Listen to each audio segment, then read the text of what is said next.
I'm going to argue for the existence of God from the premise that moral good and evil really exist. They are not simply a matter of personal taste, not merely substitutes for I like and I don't like. Before I begin, let's get one misunderstanding out of the way. My argument does not mean that atheists can't be moral. Of course, atheists can behave morally, just as theists can behave immorally. Let's start then with a question about good and evil. Where do good and evil come from? Atheists typically propose a few possibilities. Among these are evolution, reason, conscience, human nature, and utilitarianism. I will show you that none of these can be the ultimate source of morality. Why not from evolution? Because any supposed morality that is evolving can change. If it can change for the good or the bad, there must be a standard above these changes to judge them as good or bad. For most of human history, more powerful societies enslaved weaker societies and prospered. That's just the way it was, and no one questioned it. Now we condemn slavery. But based on a merely evolutionary model, that is, an ever-changing view of morality, who is to say that it won't be acceptable again one day? Slavery was once accepted, but it was not therefore acceptable. And if you can't make that distinction between accepted and acceptable, you can't criticize slavery. And if you can make that distinction, you are admitting to objective morality.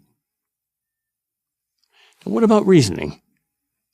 While reasoning is a powerful tool to help us discover and understand morality, it cannot be the source of morality. For example, criminals use reasoning to plan a murder, without their reason telling them that murder is wrong. And was it reasoning or something higher than reasoning that led those Gentiles who risked their life to save Jews during the Holocaust?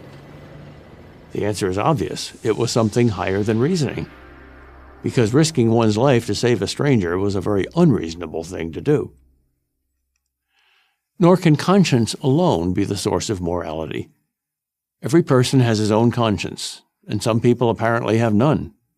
Heinrich Himmler, chief of the brutal Nazi SS, successfully appealed to his henchmen's consciences to help them do the right thing in murdering and torturing millions of Jews and others. How can you say your conscience is right and Himmler's is wrong if conscience alone is the source of morality? The answer is you can't. Some people say human nature is the ultimate source of morality. But human nature can lead us to do all sorts of reprehensible things. In fact, human nature is the reason we need morality. Our human nature leads some of us to do real evil, and leads all of us to be selfish, unkind, petty, and egocentric. I doubt you would want to live in a world where human nature was given free rein. Utilitarianism is the claim that what is morally right is determined by whatever creates the greatest happiness for the greatest number.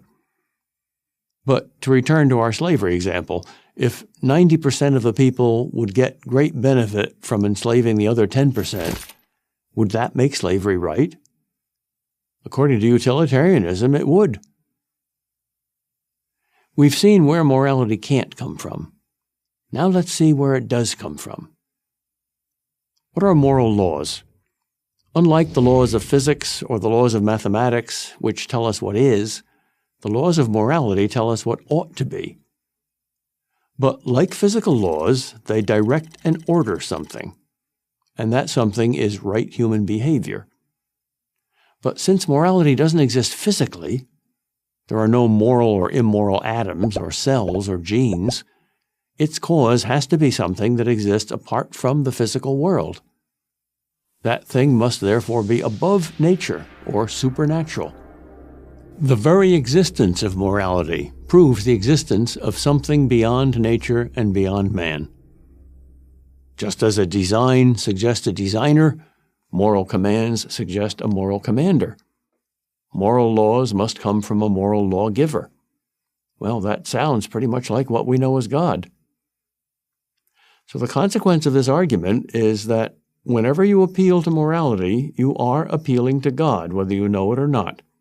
You're talking about something religious, even if you think you're an atheist. I'm Peter Kreeft, professor of philosophy at Boston College for Prager University.